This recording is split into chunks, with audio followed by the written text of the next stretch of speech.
Hey, yo, it's me, Pops Fan Marmalade, and you're watching the Comics-Related Madness Network. Huh? So come get some. CromCon.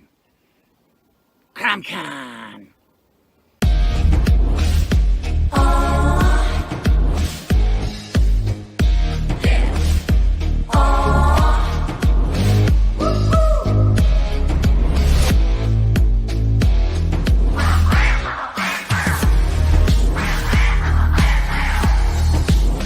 Your favorite podcast is Critical Blast.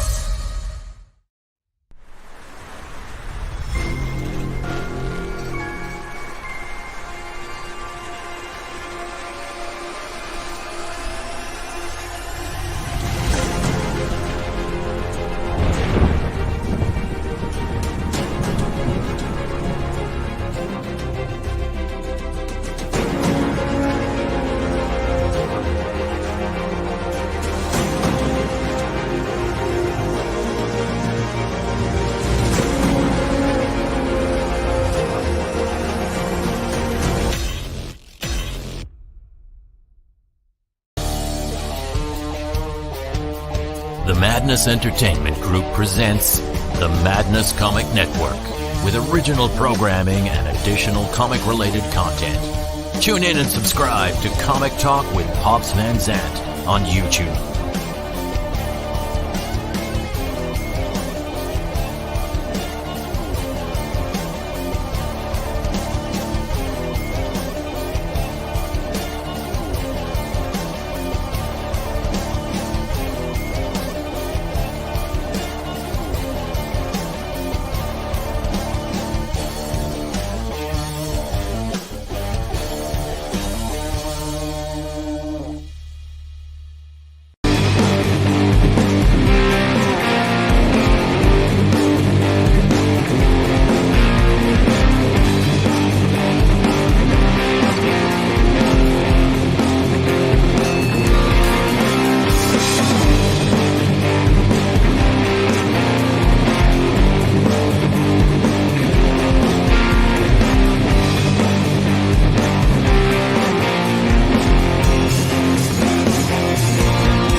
Hello, Internet. Welcome to a show on Tuesday. I'm your host, Tim TK, and I am rocking it solo tonight. Jose is currently occupied, Mackenzie is still recovering, and Mr. Quentin Bedwell is currently on sabbatical. We may have someone else from the Silverline community join us later on. We will see. I'm being harassed by a cat. But if we don't, we'll just keep it short and simple today. It's kind of a quick show, mostly here during ads. But yeah, hopefully everyone who chimes in finds it fun and educational nonetheless. So we're just going to have a quick talk here on comic book lettering a little bit here. This is mostly just going to be kind of what I have top of mind, a few notes. But if anyone has any questions or anything in particular you want to know about comic book lettering, feel free to post that in chat and we will get you answered. Give me 1 second here. I'll get some notes put up. Go. Yeah. log in real quick.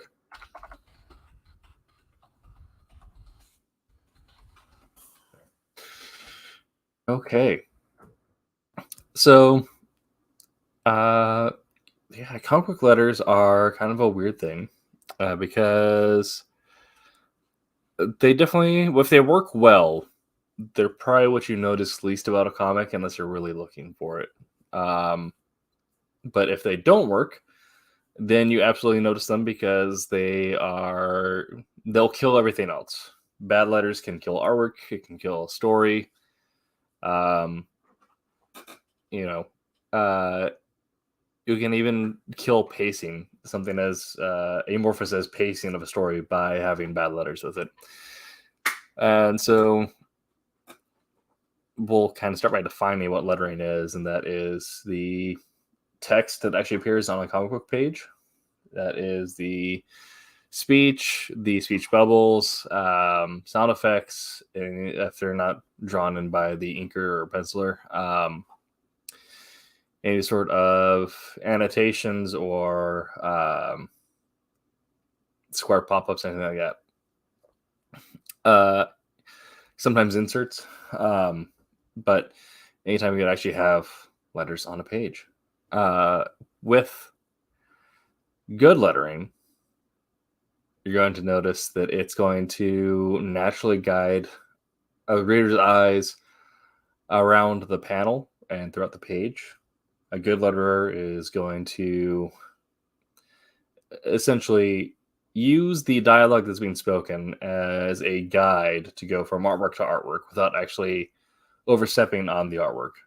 So that way the reader gets the full experience. They get to have you want to curate and guide the tour of the comic.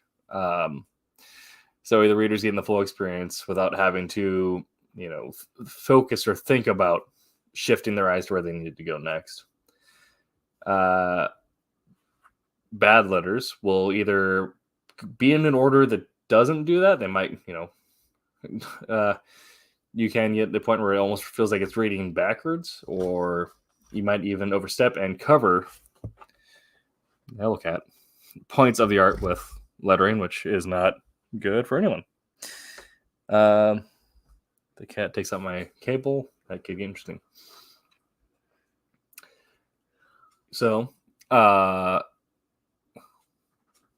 with all that being said,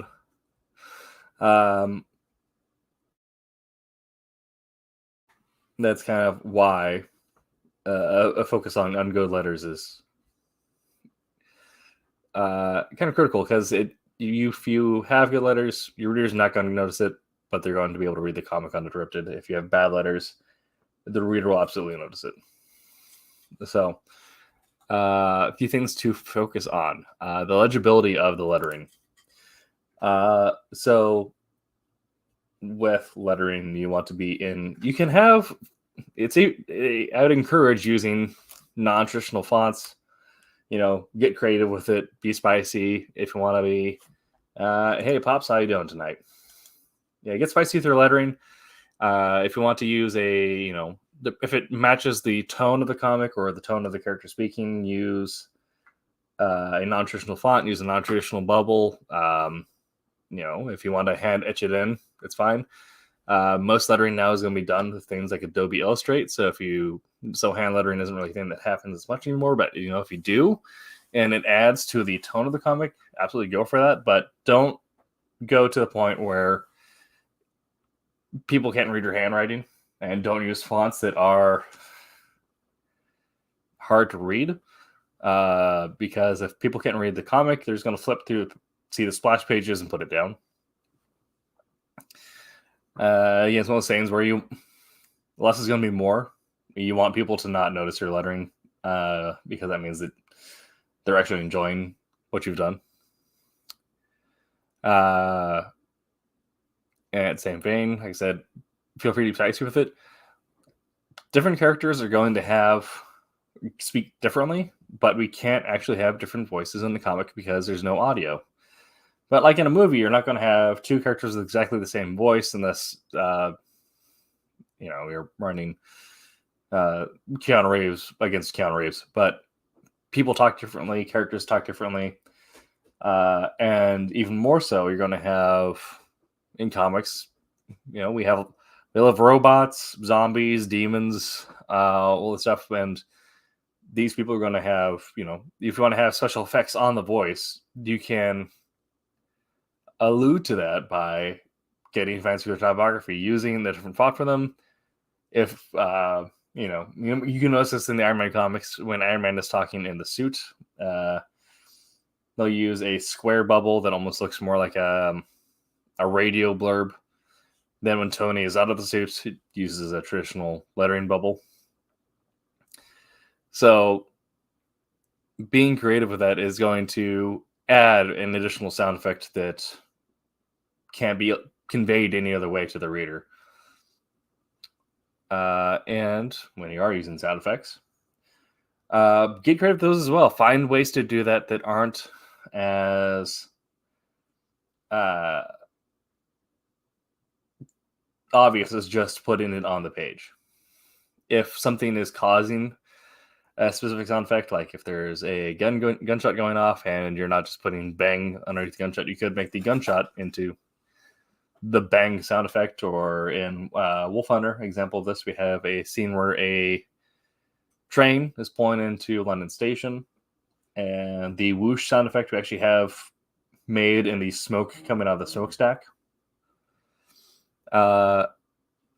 So these are going to be little things that are good ways to draw attention to the lettering that add impact to the world around you, because comics are all about all parts working together to create one immersive story and one immersive world. So using your lettering to add to that by drawing attention to these specific elements can be very effective. Make sure you are consistent with your lettering. The same character should not have different letters from one issue to the next. And God forbid you give them different letters from one panel to the next. Everyone should, you want to be, like with all things, be consistent with it. And the best way to do this, if you're working something with Adobe Illustrator, you can actually go ahead and turn your bubbles and your text stylings into templates or saved objects. And then to get them saved layers and save that as one project. And then whatever panel you're working on, or whatever page you're working on, if you do panel by panel or page by page, however you're lettering, pull that in as a new layer to that project every time, but keep that project untouched. I believe you can also save them as elements, and I haven't lettered in a little bit, but you can also save them as elements, and then you'll be able to pull them into other projects. But I prefer to keep essentially just one working project open, and then every time just pull a new panel into that. It's that way the workspace stays consistent and your letters stay consistent for your character. Otherwise you end up getting the same effect, like if recasting someone mid-season, kind of the how off-putting that is for the audience. You get the same effect if the letters change mid-issue. And the other thing that note-wise I have for letters is if you're still hand lettering, no good on you. But if you want to up your pace, or if you feel like you're just getting into lettering, some level of digital literacy can help a ton. So looking at Adobe Illustrator or other alternatives, looking up, their full courses, beginner courses on YouTube, on the internet, sitting down and spending 2 or 3 hours before even starting a project, just learning the software. That way, when you're working with it, you're going to be very comfortable with it, and you're going to move a lot quicker. Let me check real quick here. So I already said I use Adobe Illustrator. And you can pull fonts from Blambot.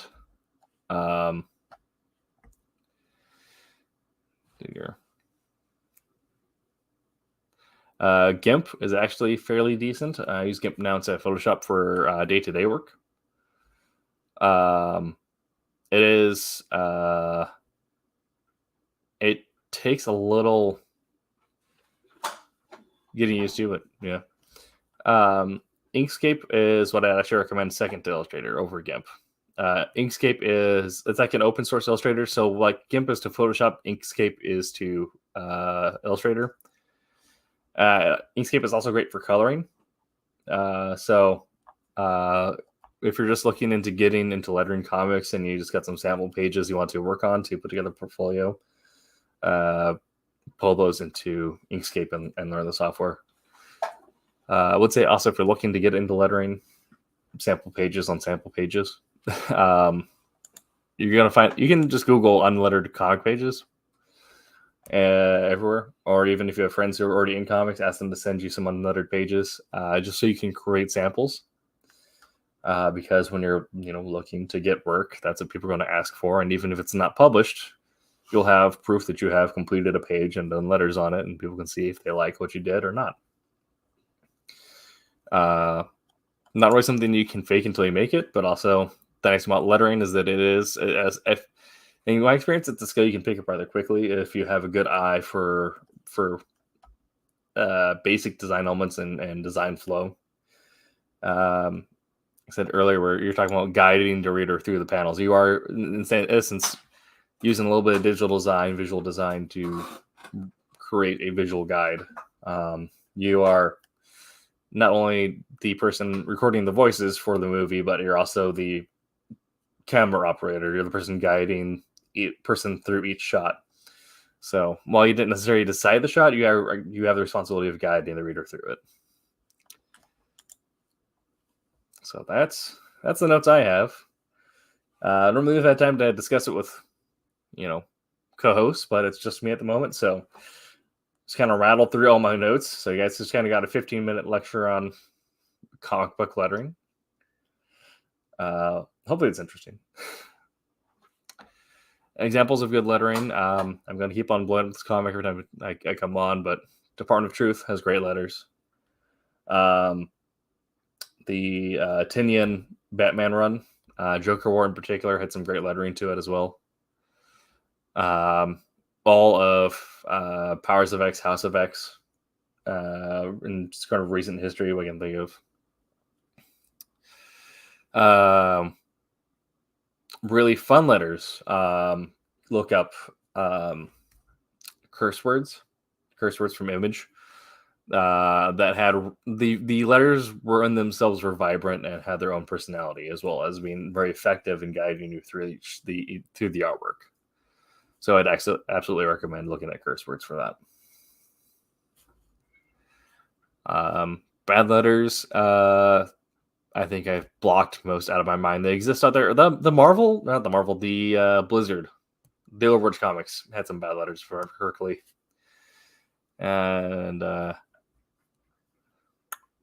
god, was it the Sado? I can't remember. I believe it was the Sado or Sabat, something like that. Indie comic. I could not get through that because the letters were not allowing the artwork to breathe, and then also knowing that the letters were created right to left and then placed on top of all the artwork. It was very annoying. But yeah, if anyone has any questions, let me know in the chat. If not, we'll run an ad. We'll do a 5-minute cooldown. We'll treat this as like a 30-minute episode. So hopefully you guys found that informative. I'm going to run this ad. If you have any questions, throw them in the chat. Or if you have anything to talk about, throw them in there as well. Yeah. Be back. Give me 1 second.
All right. Well, like I said, that was our other for the Silverline Kickstarter currently going on. This has been a short episode on comic book lettering. None of my co-hosts are here to talk about it, so I just kind of gave you a brief lecture over what I had top of mind and some notes I had. I'll give you another 2 minutes if anyone has any questions or anything like that, but if not, I think we'll call it there because I got nothing else to really go over.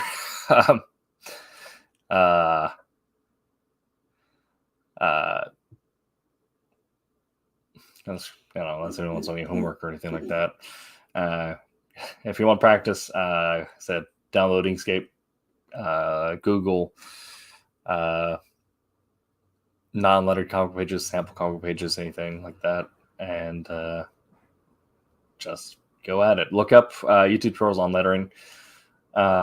Create yourself a little bubble template. Creating a couple layers of circles, throw it onto your project, create some tails, and just go to town. Like with anything, you only learn by doing, really. So there are some pretty good guides on YouTube for the actual practical of it. If I had time to prepare for not having hosts, I kind of wasn't expecting to be alone here tonight. I probably would have gone through and actually got some stuff ready, and then we would have been able to fill time by actually going through and doing a guided tutorial on creating letters. But this is just kind of the overview of best practices. So I hope you'll find this informative. I'll be back next week, hopefully with a full crew. We'll probably revisit the subject sometime soon when I have people with me again. So you actually get more input on it, as well as more samples that are just from my view. Art is subjective, so my examples of good lettering are maybe not the same as others. So, yeah, hope you'll have a good night. I'll see you next week. Make sure to check out 8 p.m. Eastern, Wednesday and Sunday for Wednesday Wham and Silver Sunday. See you guys then.